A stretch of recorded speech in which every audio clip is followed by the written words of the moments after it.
I'm Kiyomi and this is Zooanctuary. In this game, players will be competing to create the best wildlife sanctuary by placing terrain cards and introducing extinct, endangered, and vulnerable species into their sanctuary. To set up a two-player game, each player will take a player mat and place it in their player area. Distribute the turn order cards with the first player being the oldest player.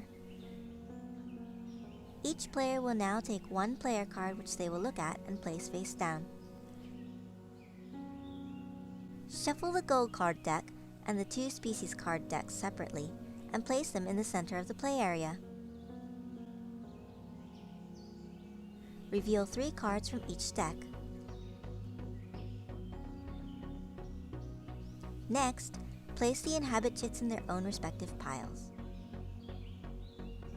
Each player will then take a home card and place it face up on the center spot of their player mat. After they've chosen which direction they'd like to place this card, the players would then shuffle the deck of terrain cards and take 6. Last, the score tracking chits would be distributed and placed at the side of each player mat. The goal of the game is to be the player with the most points after 6 rounds. In order to achieve this, a player would strategically place their terrain cards in order to fit as many of the available species as they can onto them. In player order, players will choose a terrain card from their hand and place it on their player mat. The card must be placed with at least one of its areas directly adjacent to an area with the same terrain type on an adjacent terrain card or on an adjacent surrounding biome. Cards that do not meet this requirement may not be placed. Once their terrain card has been placed, a player may choose to refresh one of the 3 pools of cards.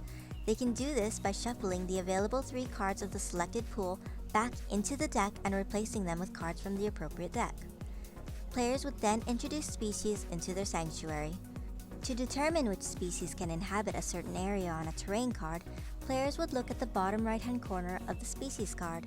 The bordered triangles with circular symbols in them represent the type of terrain that this species would inhabit, as well as the number of areas it would inhabit.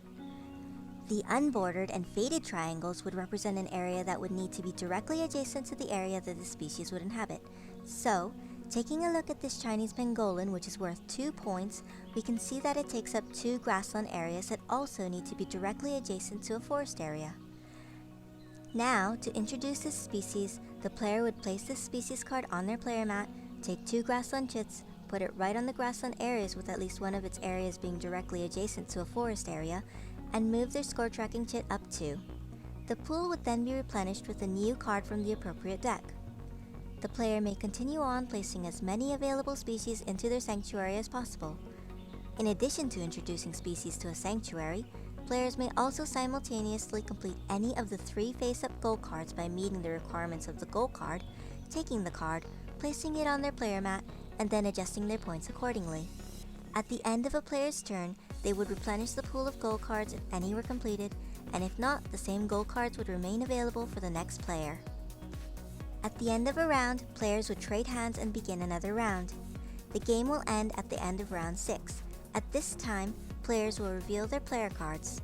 On them, there will be a terrain type and each player will receive points equivalent to the number of species that are inhabiting this terrain type in their sanctuary.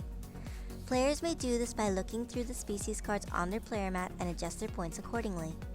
The winner is the player with the most points. Discover more variants as well as instructions for playing solo in the rulebook. You are now ready to play Zooanctuary.